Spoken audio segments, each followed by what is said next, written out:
અને wrench dressing માટે mayonnaise છે, સાવર ક્રીમ છે, મીઠું મરી અને એના લગતા મસાલા છે અને ટાર્ટ છે.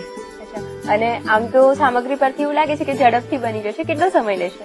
લગભગ 7 થી 8 મિનિટ લેશે. અચ્છા, અને પ્રિપરેશન કરી છે કોઈ? તે પ્રિપરેશનમાં એક હોમમેડ મેયોનીઝ ખાલી બનાવ્યું છે અને બધા વેજીટેબલ્સ સમારેલા છે. ઓકે, તો શરૂ કરી દઈએ. સૌ પહેલા ડ્રેસિંગ બનાવી લઈશું.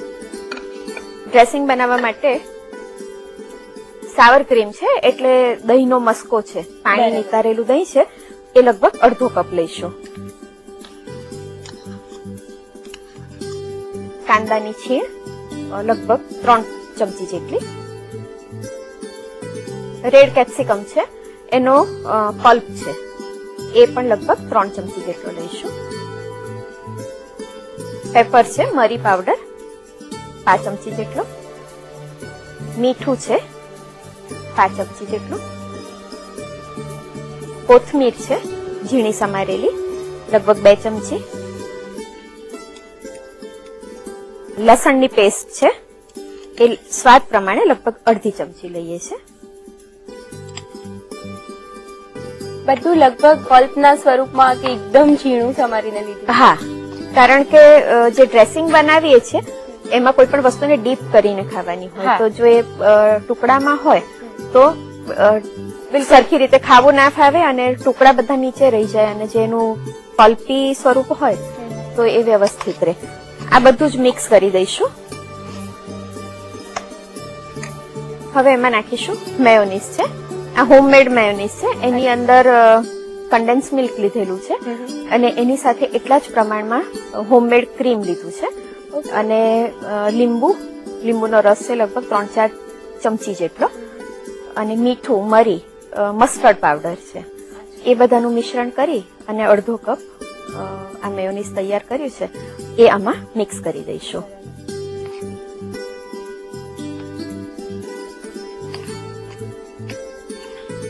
આ પ્રોપરલી બધું જ મિક્સ કરી લઈશું. જો આની કન્સિસ્ટન્સી બહુ જ જાડી લાગે તો એની અંદર નાખવા માટે બટર મિલ્ક, છાશ હોય છે, એ 2 ચમચી નાખી શકાય, પણ અત્યારે આપણે નાખવાની જરૂર નથી કારણ કે જોઈએ એવી કન્સિસ્ટન્સી મળી ગઈ છે. રેન્ચ ડ્રેસિંગ નું ડીપ તૈયાર થઈ ગયું છે. બહુ જ ઝડપથી બની ગયું. હા, બહુ ઝડપથી, કારણ કે જસ્ટ બધું એસેમ્બલ જ કરવાનું હોય છે. હવે ટાર્ટમાં ભરવા માટેનું વેજીટેબલ્સ નું મિશ્રણ તૈયાર કરી લઈએ. આપણી સ્વેચ્છા પ્રમાણેના વેજીટેબલ્સ લઈ શકાય છે. અહીંયા મેં લીધા છે બાફેલા બટેકા, એ લગભગ 1 બટાકું લઈશું જેને ઝીણું સુધારેલું છે. ઝીણી સમારેલી કોબીજ છે એ પણ 2 ચમચી જેટલી લઈશું. કેપ્સિકમ છે ઝીણા સુધારેલા 1 ચમચી જેટલા લઈશું. ગાજર છે છીણેલું એ પણ 1 કે 2 ચમચી લઈશું. લીલી ડુંગળી છે એ પણ 1 ચમચી જેટલી લઈશું. મરી નાખીશું ચપટી જેટલા અને મીઠું નાખીશું શાકભાજી જેટલા લીધા છે એના પ્રમાણમાં 5 ચમચી જેટલું લઈએ છે. પ્રોપરલી એને મિક્સ કરી લઈશું.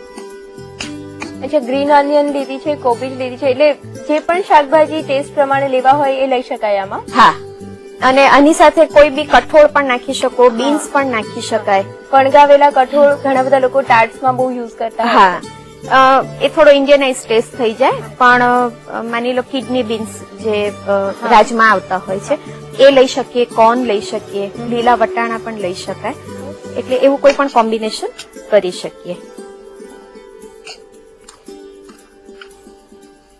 હવે આમાં થોડુંક ડીપ નાખીશું.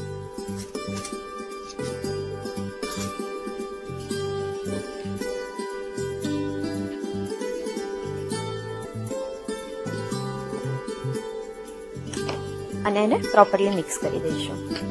અચ્છા, એટલે આ મિશ્રણના એક ભાગ તરીકે જ એમાં ડીપ એડ કર્યું છે? હા, આને ડીપ તરીકે પણ વાપરી શકાય. અત્યારે આપણે એને વેજીટેબલ સાથે વાપરી રહ્યા છીએ એટલે વેજીટેબલ્સમાં એની ફ્લેવર આપી દીધી.